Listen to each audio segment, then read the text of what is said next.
મારી પાસે અત્યારે છે ને 200+ ગીત ગાયું છે, જે ભારત સરકારનું ગોકુલ મિશન છે અંતર્ગત મને સબસિડી મળેલી છે.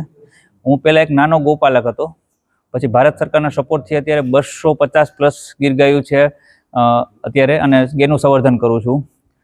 અને બ્રીડ મલ્ટિપ્લિકેશન પ્રોજેક્ટ મારફત અત્યારે હું ઘણું સરસ કામ કરું છું. આદિવાસી મહિલા જે ઓર્ગેનિક ખેતી કરતી હોય એને મેં 80 વાછડીયું પ્રોવાઈડ કરી છે, મારા તરફથી ગિફ્ટ કરી છે.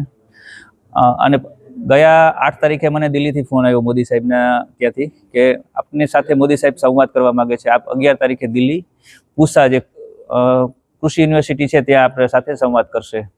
એટલે મેં કીધું કાંઈ વાંધો ને અમે આવી જશું. ટોટલ વ્યવસ્થા ભારત સરકાર કરશે તમારે આવવા જવાની. મેં સરસ. પછી ત્યાં અમે ગયા તો ભારત સરકાર તરફથી બહુ સરસ વ્યવસ્થા હતી, અમને બધું ત્યાં ગોઠવણ કરી હતી.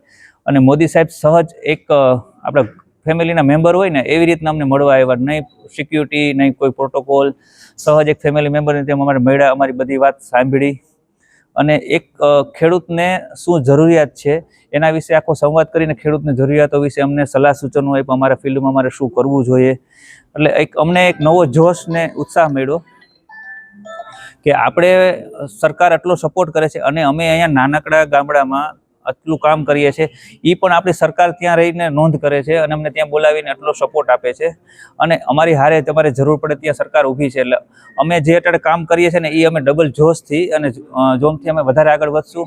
અમારે ત્યાં ધૂપ, દીવા, અગરબત્તી, ઘી, મિલ્ક અમે ઓલરેડી સપ્લાય કરીએ છીએ અને સારી બ્રીડની વાછડીઓ પણ અમે ડિઝાઇન કરી માર્કેટમાં પ્રોવાઈડ કરીએ છીએ, જે બ્રીડ મલ્ટિપ્લિકેશન ફાર્મ મારફત. અને શોર્ટ ટાઈમની અંદર ત્યાં અમે ગૌ ટુરિઝમ અને નેચરોપેથી સેન્ટર પણ થોડાક લોંગ ટાઈમમાં ધીમે ધીમે ડિઝાઇન કરતા જઈએ છીએ, આગળ વધતા જઈએ છીએ.